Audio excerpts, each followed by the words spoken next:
അല്ലാ, എനിക്ക് 40 വയസ്സായി. എന്താണ് ഞാൻ 15 മുതൽ 40 വരെ 25 കൊല്ലം ചെയ്തത്?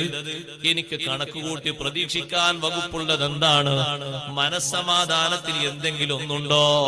നല്ലോണം ആലോചിച്ച് ഒന്നും ഞാൻ നേടിയിട്ടില്ലേ? എന്താണ് എനിക്ക് പറയാനുള്ളത്?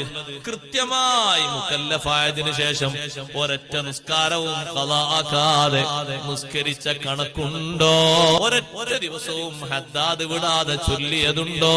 ഖുർആനിന്റെ ബന്ധം വിടാതെ സൂക്ഷിച്ചതുണ്ടോ? ജുമുഅ നഷ്ടപ്പെടുത്താതെ കൊണ്ട് നടന്നതുണ്ടോ?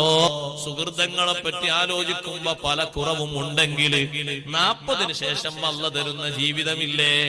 അങ്ങോട്ട് ഡെപ്പോസിറ്റ് വെക്കാനാണ്. യുവത്വ കാലത്ത് പലതും ചെയ്യാൻ കഴിഞ്ഞിട്ടില്ല. അതുകൊണ്ട് ഇനി അധ്വാനിച്ച് ചെയ്യട്ടെ. കൗമാരപ്രായം കഴിഞ്ഞു, യൗവനത്തിലേക്ക് പ്രവേശിച്ച കൂട്ടുകാരാ, കൂട്ടുകാരി, കൗമാരപ്രായത്തിൽ പലരും പല നന്മകളും ചെയ്തു വെക്കാറുണ്ട്. പക്ഷേ പലതിനും നമുക്ക് കഴിഞ്ഞിട്ടില്ല. അതുകൊണ്ട് യൗവനം മുതലാക്കണം.